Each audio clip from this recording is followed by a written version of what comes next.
À tout juste 15 ans, voici qu'elle emprunte le chemin de non-retour, à la fleur de l'âge. Lorsqu'elle fait la connaissance des hauts cadres de l'administration camerounaise il y a quelques mois, Chantal est loin d'imaginer qu'elle finirait dans un cercueil, à peine sortie de la puberté. Ils ont eu une relation avec un papa de plus de 60 ans. Elle était encore mineure, donc on ne peut pas dire qu'ils avaient vraiment une relation amoureuse. Le monsieur a seulement attiré, oui, il a attiré l'enfant avec de l'argent.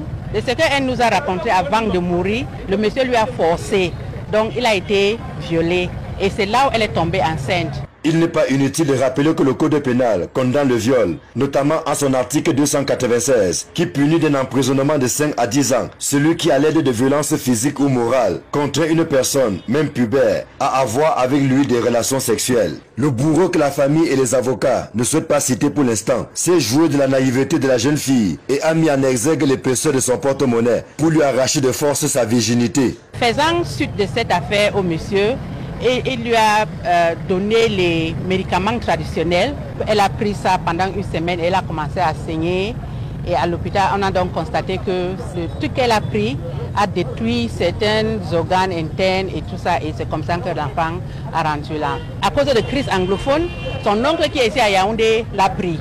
Et donc, elle vivait avec son oncle. Donc, elle n'a pas de papa, elle n'a pas de maman. C'est une violation flagrante de la Convention de Kampala sur la protection et l'assistance aux personnes déplacées. L'article 9 invite en effet les États à protéger les droits de ces personnes en prévenant des actes tels que la violence sexuelle est fondée sur le genre, notamment le viol, la prostitution forcée ou encore l'exploitation sexuelle. Le protocole de Maputo consacre quant à lui le droit à l'intégrité physique, notamment l'article 4, selon lequel toute femme a droit au respect de sa vie, de son intégrité physique et à la sécurité de sa personne. Non au viol des jeunes filles, non aux relations sexuelles avec des mineurs, non au père de sortir avec les petites filles. Parce que l'enfant, ça pouvait être la petite fille de cet monsieur. Mais elle n'a pas pris conscience de tout ce qui devait se passer. Il a seulement trompé l'enfant et voilà, l'enfant s'est retrouvé là où elle est aujourd'hui.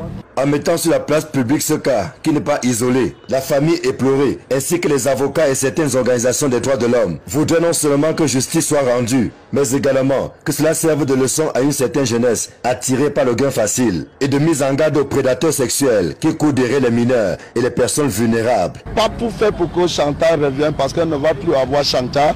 Pour dire qu'on est fatigué, on ne va plus avoir plusieurs Chantal qui vont transmettre ce cas. Pour que les gens sachent, et surtout les parents, ils prennent les enfants à la main.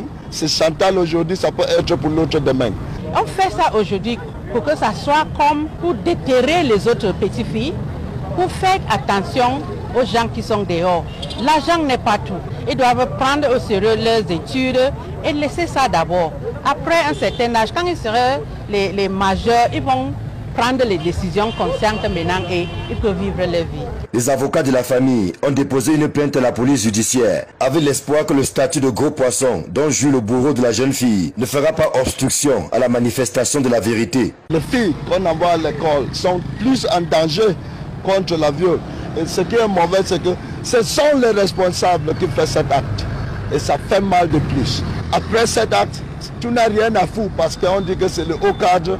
Blablabla. Et c'est ça qui nous fait mal. Décédée il y a 2 semaines, Chantal était scolarisée dans un établissement de la capitale. Ses camarades de classe ne la reverront plus.